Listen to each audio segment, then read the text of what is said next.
Baik, terima kasih Pak Dede dan Pak Haji Seproni. Bismillahirrahmanirrahim. Assalamualaikum warahmatullahi wabarakatuh.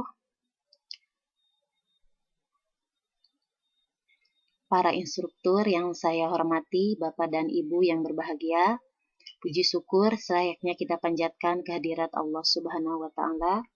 Sholawat beserta salam semoga senantiasa terlimpah curahkan kepada Nabi Muhammad SAW.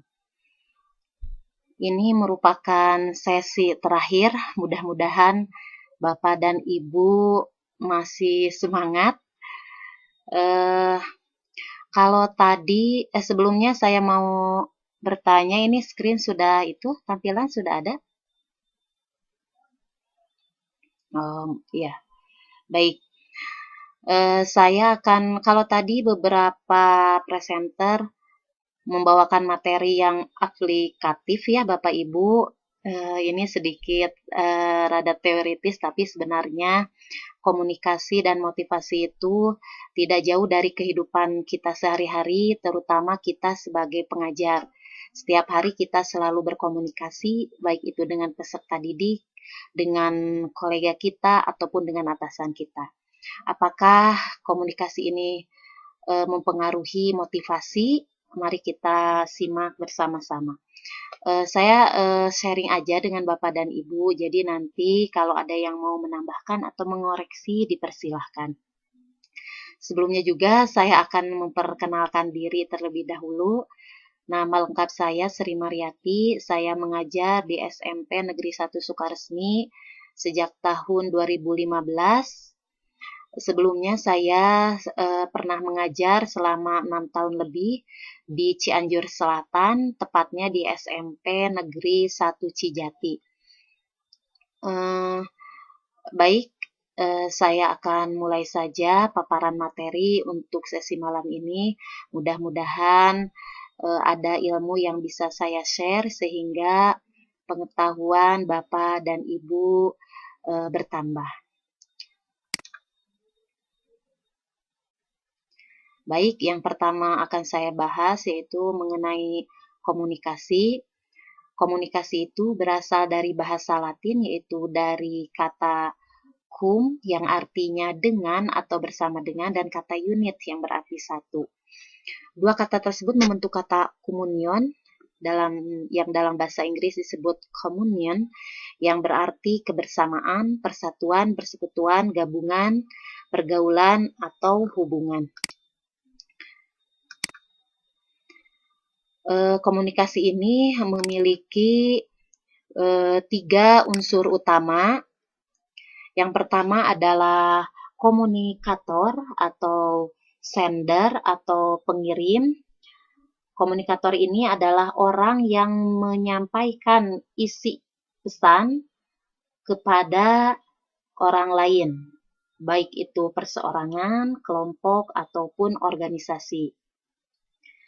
Tanggung jawab dari seorang komunikator diantaranya adalah mengirim pesan dengan jelas. Jadi apa yang disampaikan harus disampaikan dengan jelas. Yang kedua, memiliki saluran atau media.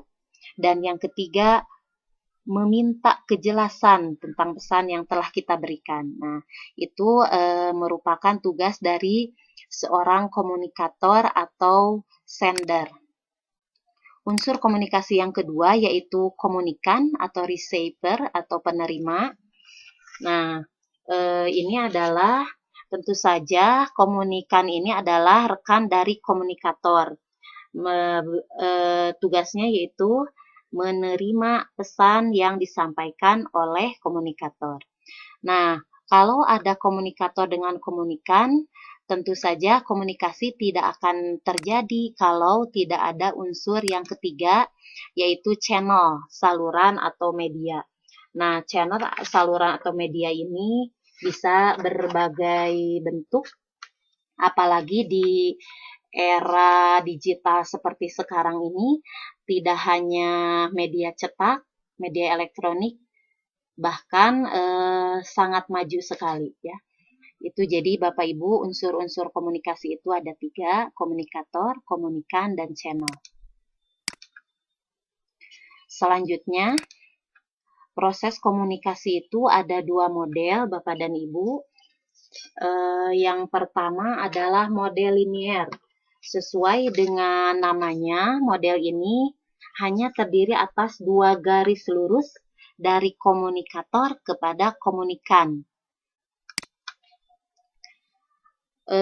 Di model linier ini ada formula rumusan yang dengan menjawab pertanyaan sebagai berikut. Misalnya, who, pada siapa, say what, apa yang dikatakan, in which channel, dengan saluran yang mana, to whom, kepada siapa pesan disampaikan, dan with what effect, dengan efek seperti apa. Jadi, model linear ini bisa dicek dengan kelima pertanyaan tersebut. Model yang kedua adalah model sirkuler. Di model sirkuler ini, bentuknya adalah lingkaran. Jadi, kalau tadi hanya garis dari komunikan kepada, kembali lagi ke dari komunikator kepada komunikan. Nah, kalau ini ada feedback, jadi tidak berakhir di komunikan. Komunikan akan memberikan lagi feedback dan selanjutnya sehingga terbentuklah lingkaran komunikasi.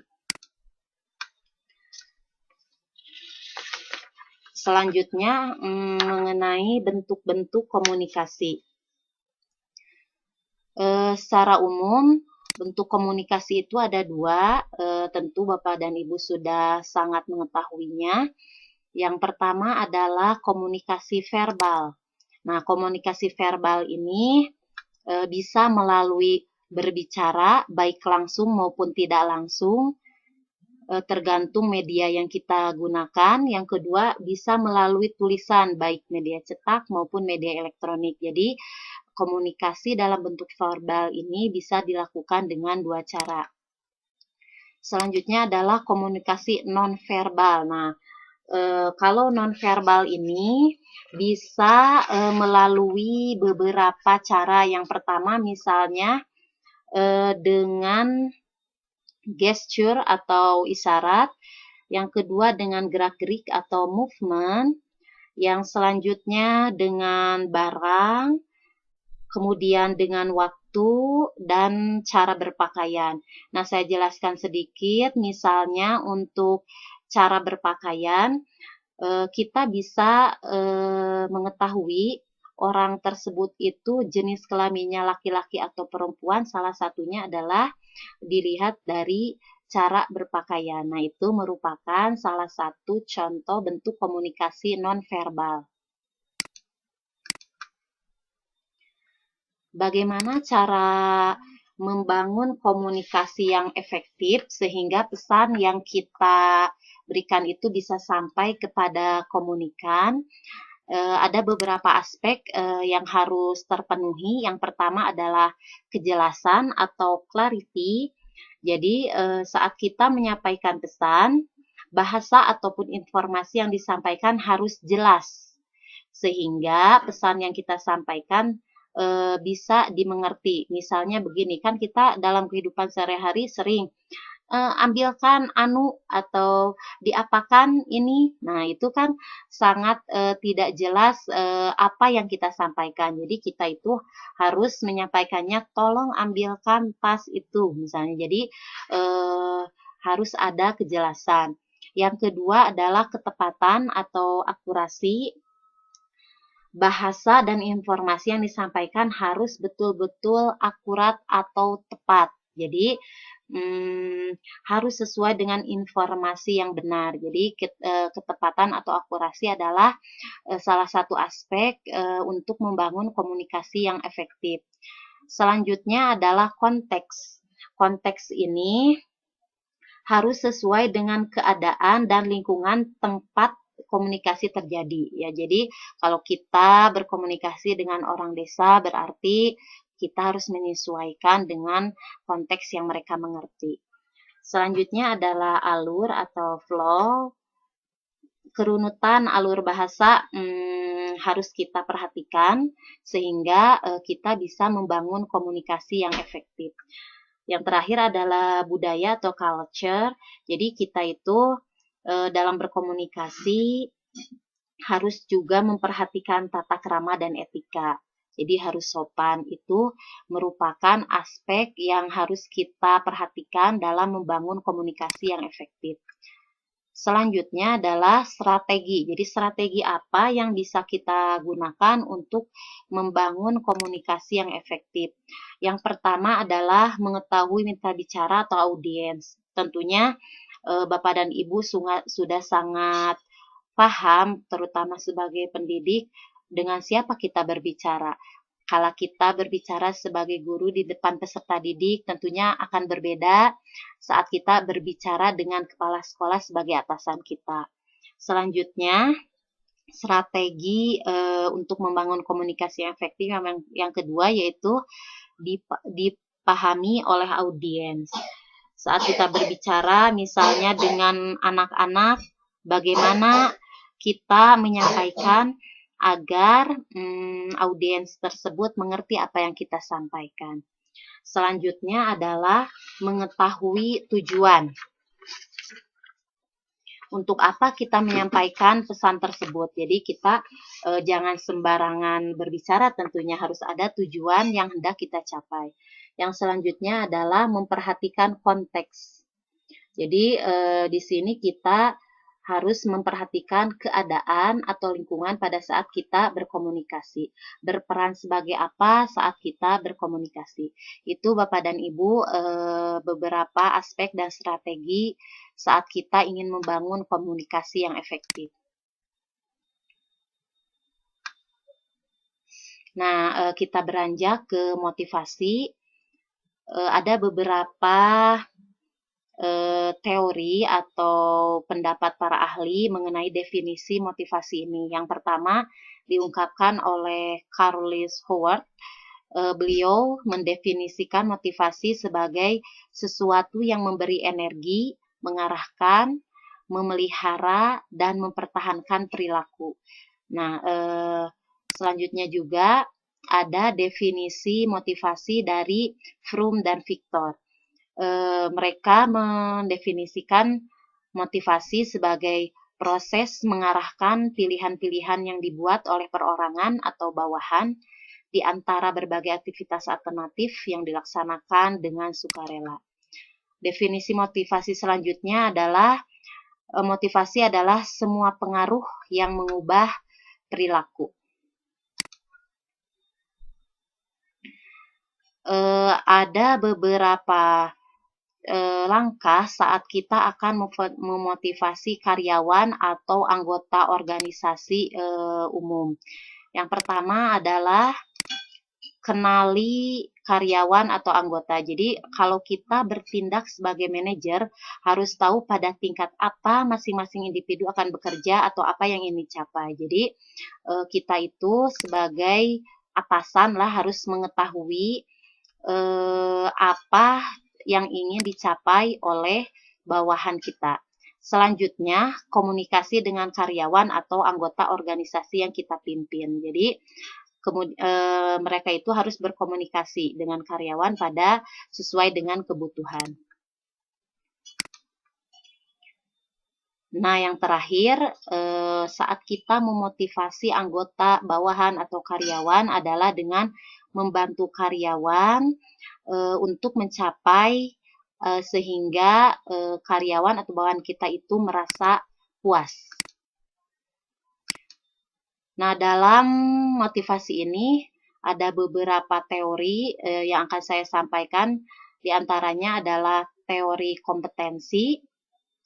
Teori kompetensi ini menunjukkan bahwa motivasi terpicu ketika orang dihadapkan dengan situasi yang baru dan berkurang bila situasi tersebut telah dikuasai atau tidak lagi menyajikan sebuah tantangan. Tentu saja ya Bapak dan Ibu, saat kita dihadapkan pada sesuatu yang baru akan timbul motivasi yang sangat besar. Tetapi apabila hal tersebut sudah sering kita lakukan, kita akan merasa bahwa yang kita lakukan tersebut adalah biasa saja. Itu dinamakan teori kompetensi. ada juga teori harapan. Jadi di teori harapan ini memprediksi bahwa orang akan berkinerja tinggi ketika mereka melihat yang pertama, bahwa usaha yang mereka lakukan itu akan menuntun pada kinerja tinggi. Jadi tinggi tidaknya motivasi seseorang itu salah satunya dilihat oleh mereka peluangnya bagaimana ini. Yang selanjutnya adalah dengan kinerja yang tinggi akan memberikan hasil. Nah, itu tidak kita pungkiri ya Bapak dan Ibu, motivasi kita akan tinggi kalau hasilnya juga sesuai. Selanjutnya, hasilnya juga menarik bagi kita. Nah, itu tentu saja akan meningkatkan motivasi kita. Nah, itu yang disebut dengan teori harapan. Dalam tinggi tidaknya motivasi kita itu ternyata ada pengaruh lingkungan. Nah, lingkungan itu bisa berbagai jenis. Yang pertama adalah tugas. Jadi, kalau kita misalnya di sekolah ya tugas kita sebagai pendidik, sebagai pengajar, juga sebagai bawahan, sebagai kolega. Nah, itu tugas-tugas kita akan mempengaruhi seberapa besar motivasi kita. Yang selanjutnya, yang akan pengaruh lingkungan yang akan mempengaruhi motivasi kita itu juga pimpinan. Nah, pimpinan yang bagus tentu saja akan memotivasi kita untuk bekerja lebih bagus lagi.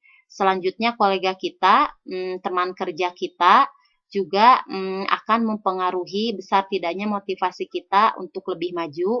Yang selanjutnya adalah iklim organisasi. Nah, apa yang dimaksud dengan iklim organisasi ini? Apa saja yang termasuk iklim organisasi? Kita bahas selanjutnya. Jadi, apa saja iklim organisasi yang akan mempengaruhi motivasi? Yang pertama adalah tradisi dalam organisasi. Baik tidaknya tradisi dalam organisasi tentu saja akan mempengaruhi motivasi kita untuk bekerja lebih bagus atau tidak. Yang selanjutnya komunikasi. Nah, ini ternyata ada hubungan antara komunikasi dengan motivasi. Kalau komunikasinya efektif, tentu saja akan meningkatkan motivasi kita, baik dalam bekerja maupun dalam hal lainnya.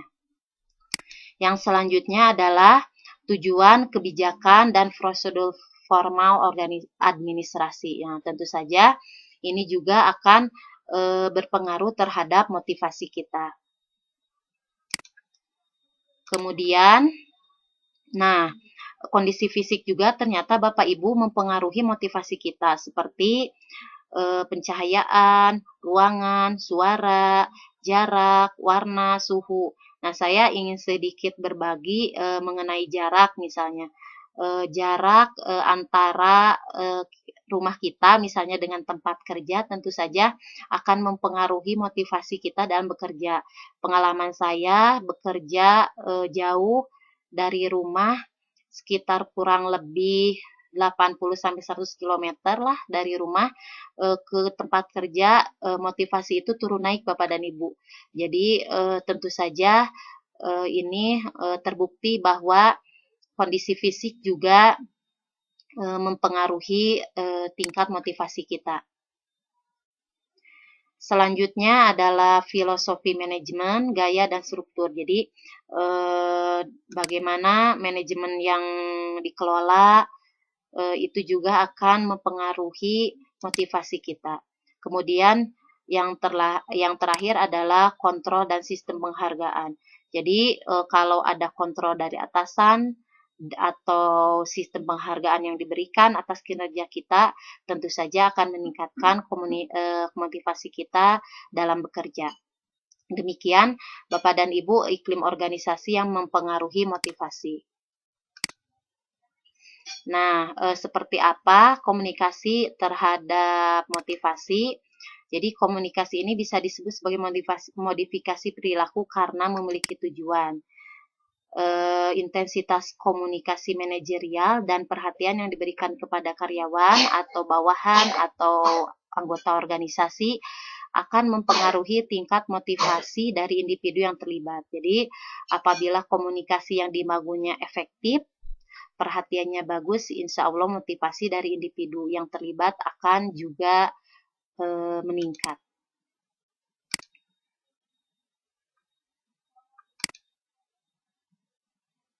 Nah, motivasi ini dipengaruhi oleh kondisi intrinsik, diantaranya karena pencapaian tujuan adalah salah satu misi terpenting dari organisasi, komunikasi perlu dibangun. Jadi kan suatu organisasi baik formal maupun non formal pasti memiliki tujuan atau misi terpenting. Nah, untuk mencapai tujuan tersebut, komunikasi yang efektif sangat perlu untuk dibangun.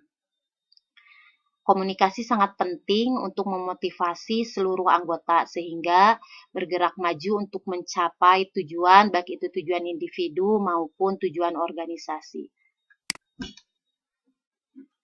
Jadi intinya untuk memotivasi itu harus dikomunikasikan. Jadi itulah hubungan antara komunikasi dengan motivasi. Apabila komunikasi yang dibangunnya efektif, maka motivasi dari anggota atau karyawan akan tercipta dengan baik.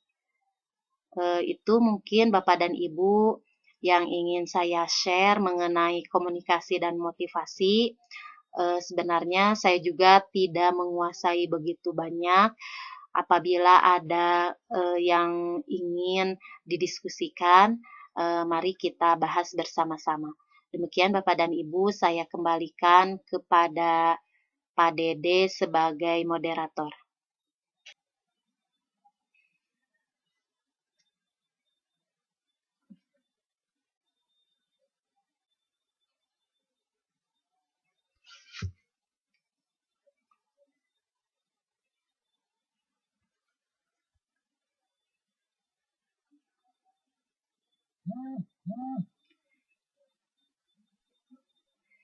Baik, terima kasih pertanyaannya Ibu Meti. Tentu saja ya kita di dunia kerja, terutama kita di sekolah, tidak selalu mempunyai pimpinan dengan gaya komunikasi yang bagus. Saya kira rada begitu susah pendekatannya, akan tetapi bisa mungkin disampaikan melalui contoh, mungkin jadi kita sebagai bawahan memberikan contoh berkomunikasi yang baik terhadap atasan kita, tetapi apabila dengan contoh tersebut masih saja seperti itu, di sekolah saya pernah terjadi kasus seperti ini, akan tetapi yang berwenang misalnya para wakil dan para guru senior menyampaikan dengan bijak kepada pimpinan tersebut. Itu mungkin Bapak dan Ibu, kalau ada yang mau menambahkan, dipersilahkan. Baik Bapak dan Ibu, demikian materi yang saya sampaikan. Mudah-mudahan dengan adanya share ini, walaupun tentu saja Bapak dan Ibu sudah sangat menguasainya, kita bisa mempraktekkan komunikasi yang efektif dimanapun kita berada, baik itu di rumah maupun di tempat kita bekerja, sehingga banyak orang dengan komunikasi kita yang efektif menjadi meningkat motivasinya. Demikian dari saya. Mohon maaf atas banyak kekurangannya. Terima kasih untuk partisipasinya.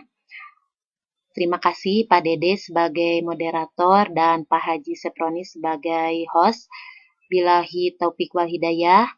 Wassalamualaikum warahmatullahi wabarakatuh.